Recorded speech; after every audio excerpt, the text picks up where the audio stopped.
Have you ever been super frustrated by the to-do list that has you absolutely drowning and you don't have any new clients as a coach? In this episode, I'm going to be walking you through some of the biggest myths that a lot of new coaches repeat and share with their friends and everything that keep coaches the most stuck when they are looking for their first six figures as a coach. Now, a quick disclaimer, I am sharing my expertise. I'm sharing my perspective. I'm giving generalized education, generalized knowledge. I have no idea what you're going to do with it. I have no idea who you are. You could be a vampire. You could be an AI bot. I don't know. But what I do know is that business entails risk. Business is not the same for anybody who practices it. And I can't guarantee you any kind of results or like no results at all. I cannot guarantee that. But what I can guarantee is that if you don't learn what matters and do what matters, then you will not have the opportunity that you are looking for, which is why I do this content, because I'm giving you the education that I missed. I'm not an accountant. I'm not a lawyer, and I'm by far not a perfect person. So I am sharing from my perspective though. So take it for what it is, but you are responsible for the results in your business. Most coaches are spinning their tires, spending a lot of money, a lot of time every single week, a lot of tears and energy and frustration in trying to get clients. I recently joined a Facebook group that was called something like I need a life coach. And I was just curious to see what I would find in there. And of course, it was just full of these well-meaning coaches wanting to find a client. They're hoping that somebody's just going to stumble into that group. And when I tell you, it was 99% coaches inside that group, not people looking for a coach, but coaches looking for a client. And I've been helping coaches to launch and grow their businesses for a very long time now, almost a decade. And I keep seeing the same mistakes over and over and over again. And if you're making one of these mistakes, I want to stop you from doing it, because you don't need to sign up for another fancy pants mastermind. You don't need to spend more of your weekends and certainly no more of your tears until you understand what is really important to the first year of your business, and especially getting your first 5 or next 5 or first even dozen or so clients. So let's unpack it. Here's what you think you need when it comes to getting coaching clients versus what actually works. So when I'm working with people, these are the big ones. The first thing is everybody thinks they need to have like a really impressive brand. You know, they see what people are doing and they see the external, the first, the cover of the book, so to speak. And they think, well, then they must be successful. So first of all, they might not be successful.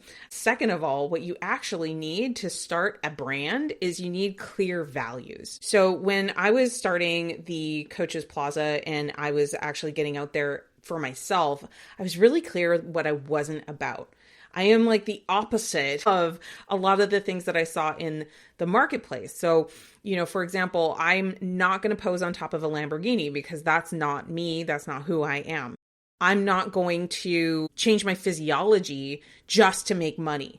Right? If I'm doing that, I'm doing it because I want to be healthy. I want to have energy. If I am making changes in my health and my physiology, I am not doing it at the altar of $1. Like that is not something that actually motivates me. So I'm very much against that. Sometimes it's just even your being ends up being an expression of some of your values, right? So like I'm a woman and I'm a mother. So I talk about the balance that has to take place when you're building a business, because that's very clearly who I am. So before I ever posted one single piece of content, I was super clear on what my values were.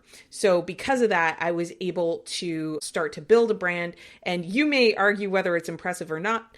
I've been able to get on some really impressive stages of other brands because of the brand that I created, but it all started with a clarity about what are my actual values. So then that's what I end up talking about. That's what I end up focusing on. That's what I end up doing with a lot of repetition. And lo and behold, someday you'll wind up with a little brand. And that's pretty cool. But you don't need it as a prerequisite. That's not how brand building works. Brands are built over time with repetitious effort. And it's really about building associations. So start with, what do you value in the world, and what do you value in your lifestyle? What do you value in what you're creating? And just let yourself figure it out from there. So that's a good starting point. The second thing that everybody tells me that they need to have first is they say, well, I need to have confidence. And it's so interesting to me because when I first started this business, I was the opposite of confident. I was so insecure about everything. And I was also really anxious about everything. My vigilance was like at an all-time high when I started this business. And what helped me build confidence was actually doing the thing. You know, it was doing the thing and surviving, doing the thing for a while and surviving, and learning how to thrive in that space. Confidence, I think of it more in mathematical terms. You know, confidence is how confident am I that this statistical outcome is going to repeat? So I'm going to say that again. How likely is it that this statistical outcome is going to repeat? So I am confident that in August in Texas, it's going to be over 100 degrees. Why? Because I have lived here for over 15 years, and every single August, there's definitely over 100 degree Fahrenheit days. And so I'm very confident that that's going to happen again next August, right? And why? Because I have experience with it, right? Because I there's a lot of historical data that supports that next August is probably, I have a pretty high level of confidence, is probably going to be over 100 degrees for at least a few days in August in Texas, where I live. So confidence is not a feeling, okay? Confidence is a conviction that you have that it's probably going to work out the way that you predict. I have a confidence that when I send an email out to my list, there's a percentage of my list that's going to open it. There's a percentage of my list that's going to click on it. Why? Because I've sent thousands and thousands of emails. Same thing when I post something on social media. I have a confidence that I'm going to get a certain number of views or a certain number of interactions or a certain reaction when I go and do the thing. Not because I'm psychic, not because I have like this conceited arrogance thing going on, but just because I've done it a lot. So, you know, a lot of people think that they need to have confidence. What you really actually need is you need courage, right? It's the courage to start small. It's the courage to have a new experience. It's the courage to look at the data and see what actually happened. It's courage that helps build your confidence. Especially when you're doing something new, you're building something new. Instead of like wishing you had more confidence, you can activate and cultivate courage right now to do the thing. All right. So next thing everybody thinks they need to have is a huge following. They think they need to be famous. They need to have celebrity. They need to be known. And here's what I'll tell you about that 15 minutes of fame. It lasts for about exactly 15 minutes. You know, I've been mentored by a lot of really impressive people in social media and in marketing and everything. And 3 weeks, man. In 3 weeks, you could have a completely different messaging and earning new followers and like doing something completely new. Your relevance fades far faster than you might think. So to build this following, I think the fallacy in the thinking is that you think that you're going to get all this loyalty from somebody just because they followed you. But we have to remember how easy it is to hit subscribe and how easy it is to follow and how easy it is to opt in. It's like easily won, easily lost, you know? You don't need a huge following as a prerequisite to building a six-figure coaching business because you don't need a huge following to enroll in a six-figure coaching business. What you need is you need a few people who are really dedicated to transformation, and you really need a willingness to say hello. So many coaches, their insecurities are being exploited every day by marketers. And yes, I know I'm marketing right now, but I'm doing it through education because, oh my God, I have been there. I have been in the shoes of somebody who believed that I had to have this system first, and I had to have that skill first, and I had to have that, like all these milestones that were prerequisites to the part where I actually helped another human being. And it is baloney. And the best entrepreneurs out there, if I ask them like, hey, do you need to have all that fancy pants stuff before you earn the right to help another person? They would tell you no.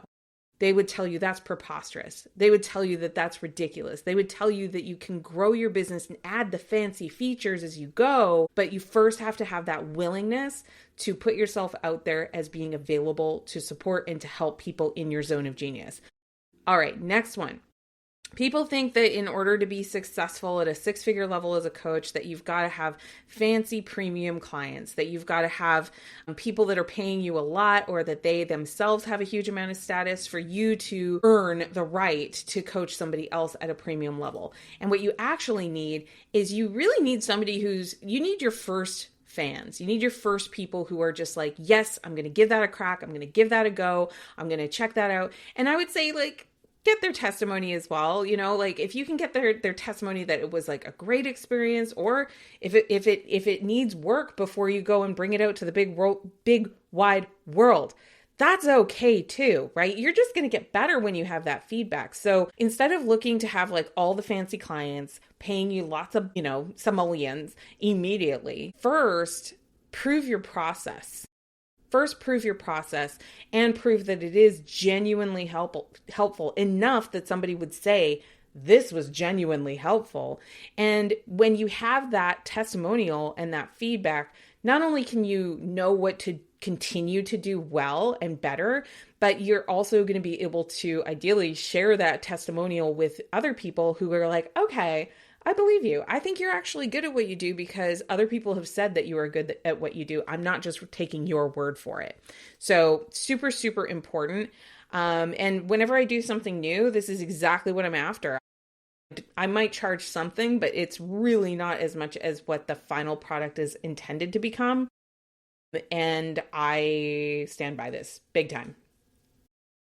Oh, Lordy. It feels almost illegal to put this on the internet in 2025, but if you're looking to build a six-figure coaching business and you just want to coach people, you think you've got to have a virtual assistant with your AI automated driven business. And look, I'm here to tell you firsthand, AI is great. I love AI. I use AI all the time, like so many of my clients do. And it's so funny because it's even coming up live in coaching calls. My clients will, pre-think through their questions and pull together a summary document for me to react to and respond to as their mentor and their coach, which I think is a hoot. But at the root, you don't need all that just yet.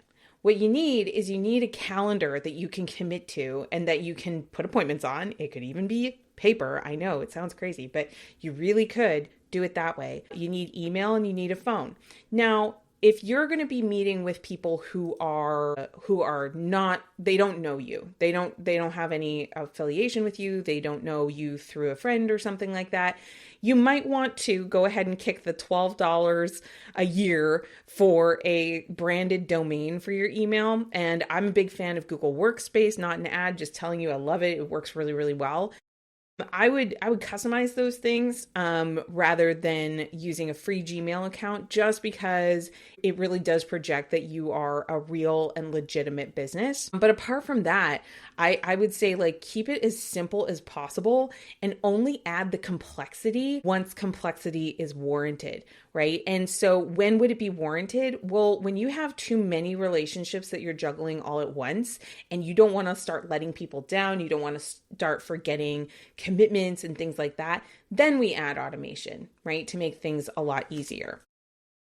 A lot of people think in order to build a six-figure coaching business that they have to have all these credentials or endorsements by fancy people and fancy brands and things like that. And look, it helps. When I did some work for mastermind.com, for sure, it helped my credibility because I did work for a significant brand in our space. I still had to show up and do the work in my business and I still had to connect. So here's the thing that actually really helps is if you have a well-researched plan for how you're going to help a person go from A to B, okay, from their current state to their desired future state. You have a well-researched plan. Those endorsements, those credentials, those other things, they definitely give lift. But if you don't have a plan in the beginning, in the first place, it's not going to lift you very far.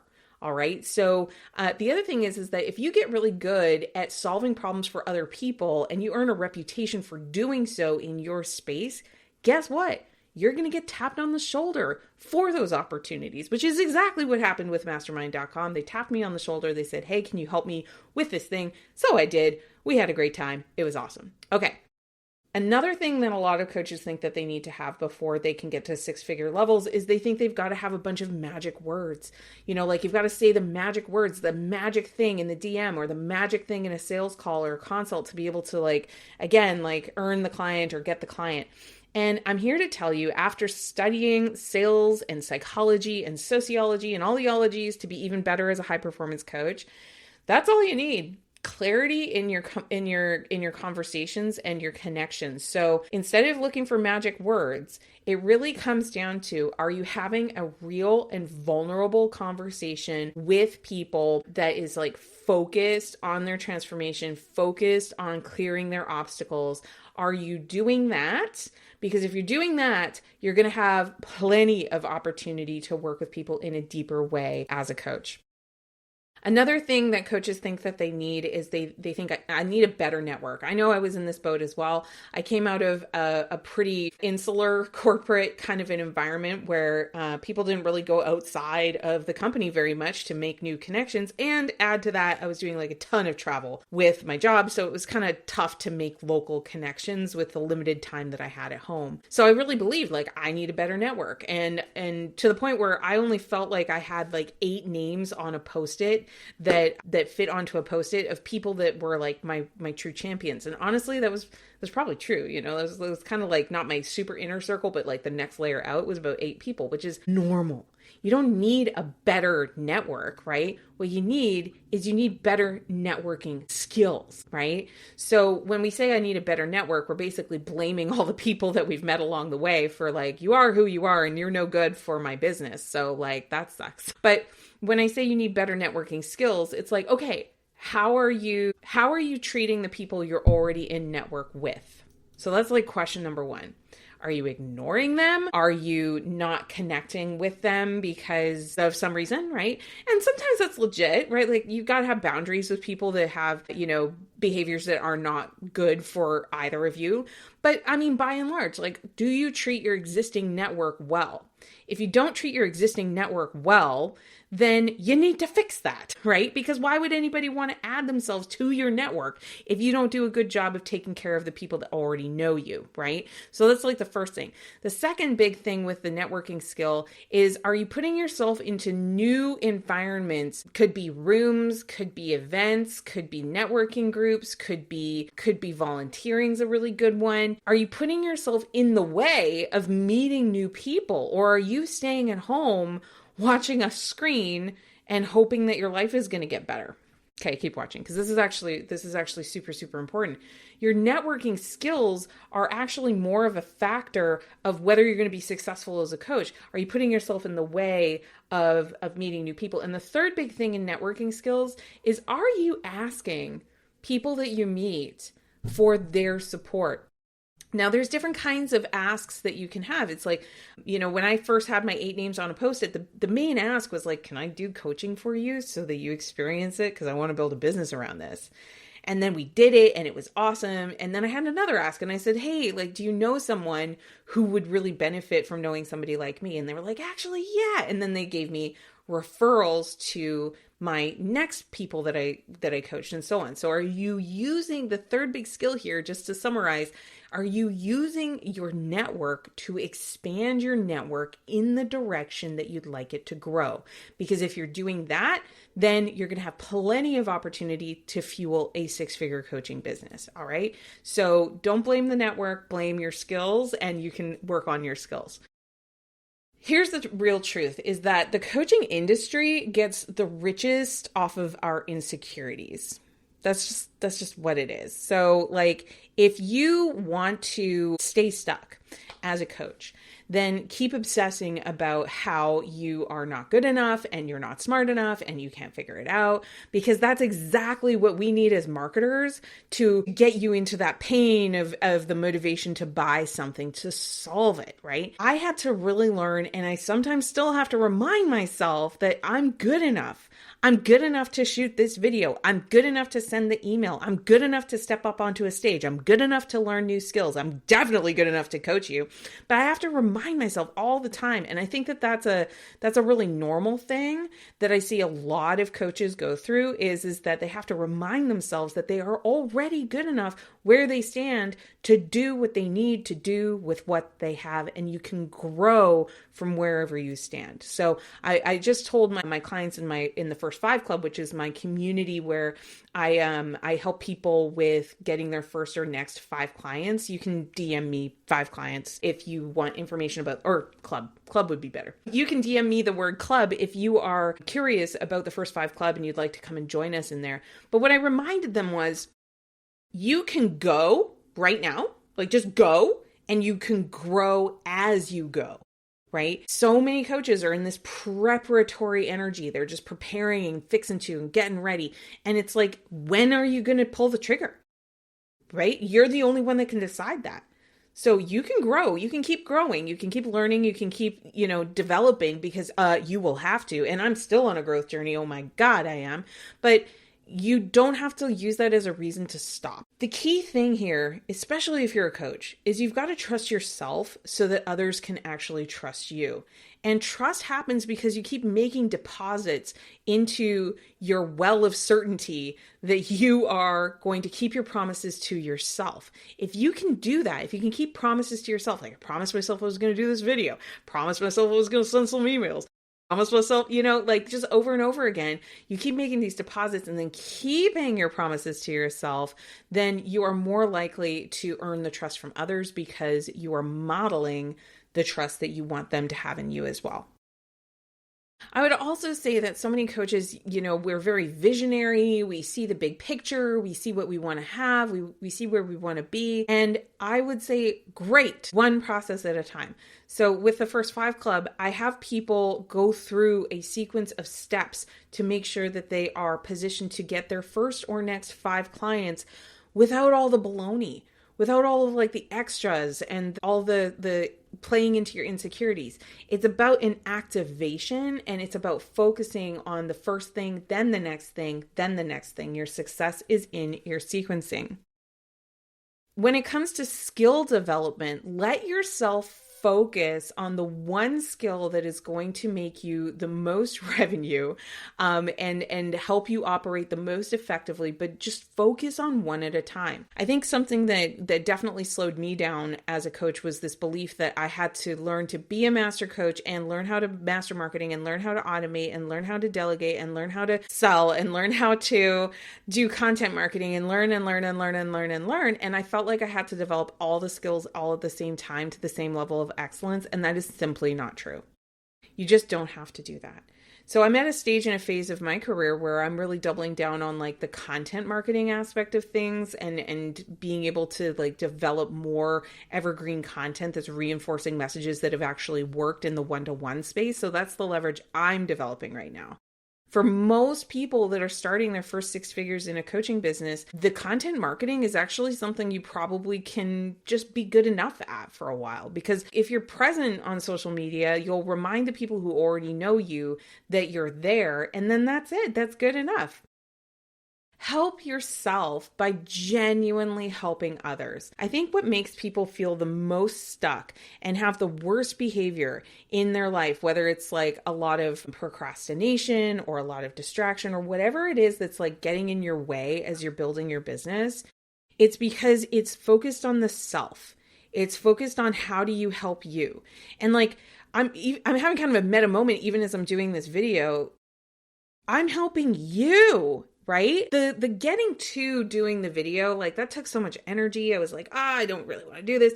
The second I turned the camera on it and I'm like talking to you and I'm realizing like, my goodness, what I would have given to hear this when I was at the stage of wanting to grow my business. My goodness, what would I have given? And like that activation, it brings your energy up, it brings your engagement up, it brings your follow through up, and you won't have a discipline problem or a consistency problem because you're not doing it for you. You're doing it for the person that you serve and that you help. I hope that's super helpful, but helping yourself by genuinely helping others. Now, I think one of the pitfalls when I give that advice is like to help others so that you're helping yourself is a coach immediately tends to have a lot of judgment for the people around them, right? It's like, oh my gosh, like that person, they don't have this system or process. They don't have this practice. They don't have this understanding. And then the coach can kind of get into like this superiority complex about like that they are very superior to all the people around them. And then they move into this savior syndrome. So savior syndrome it's not a real syndrome. It's not in the DSM. It's just a shorthand for describing how to make ourselves feel better, we have to like rescue somebody else. And the thing is when somebody's in rescuer energy, they're not really in the place to be like whipping out a wallet and wanting to sign up for hourly, sessions or anything like that, or a package of sessions, because they're in extreme suffering, right? So what is genuine help? Genuine help is when you're solving a problem that the client has identified for themselves first. So you might see things along the way as a coach, and I'm not asking you to put on blinders. I'm not asking you to like ignore what you see. Like, that's the opposite of what a coach should do. A coach should be taking in the full scene of what their client is facing. But so often coaches see a problem and they go, okay, well, if I just solved that problem for that person, then they would be better off. But the client's perspective is that there's this problem over here, a different problem that is taking all of their time, all of their attention, and they can't look away from it. And so as a coach, it's so tempting, and I've definitely run foul of this one as well. It's so tempting to like try to solve the problem over here because you know that that's the real root cause issue, or you feel that it's a bigger issue than the client does. But the thing is, the client is the buyer. The client is the one that is investing in coaching. And you may need to earn rapport and connection by solving problems they do believe they have first, before you have permission to say, hey, what about this problem over here? Would you, now that we've solved that problem that you cared about, would you like to focus on this other problem over here? And what I found is that it not only allows you to make more sales because you're solving problems people actually believe that they have, but it also helps with your lifetime value because your client is solving a sequence of problems, right? A string of problems, if you will. And you become part of a string of wins. And that's why somebody's going to want to stay with you, why they're going to want to recommend you, why you're going to be really successful as a coach ultimately is because you're part of the story with your client on the wins that they achieve, right? Now, a big confusion a lot of people get is like, okay, well, great, Amanda, I'm solving other people's problems. I'm being like, I'm genuinely helpful. Wonderful, wonderful. When do I get paid? And my general rule of thumb is that when it's personal, private attention, they pay for it. They're paying for the convenience of meeting at a scheduled time. They're paying for your focus, for your attention, that you are giving attention during that time with your expertise to solve their challenge. It should be paid, and it should be paid fairly. Right? I'm not here to recommend particular prices. That's for you to determine as the practitioner, and it's going to be based on a lot of different factors. Could be your experience, could be how you package things, could be who you're targeting, could be the problem that you particularly solve. Like, there's so many things that go into the price. The point is that you should be paid, and paid fairly, for paying attention to someone, particularly when it is in private. If you're giving like general examples that could apply to anybody and it's more educational content that, let's be real, if they just really cared, they could probably go into ChatGPT and they could probably like find a good generalized answer. Well, then that should be your free content, right? Because the whole point is to show people that you can help them by genuinely helping them. That's the whole point of your content. Now, in another video, I'm going to talk about how do you use content marketing as a coach to increase your opportunities for more sales and more clients. If you loved this, then make sure that you send me a DM with the word club to join us in the First 5 Club. If you're sick and tired of buying like fancy masterminds and huge systems that are like crazy techy, and you're still looking to earn your first 6 figures as a coach, then the First 5 Club could be perfect for you. Inside, we have a membership community where we've got curriculum that walks you through step by step exactly how my clients are getting clients without having to post like a maniac, without having to have advertising, without having to have a podcast, without having to have a YouTube channel, without having to do all of those things first. Because I really believe that the foundation of scaling is that you have foundationally have a really solid business. And if you are able to make sales from your network into your network and expand your network without all the fancy footwork, it saves you a tremendous amount of money in the long run because you have proven your message. You have proven that there's a problem of appropriate magnitude that people actually want to solve. So I take you through my whole First 5 formula inside the club. Just DM me. The link is below this video. DM me with the word club and I will send you some information and you can check it out and decide if it is for you. Thank you so much for tuning in.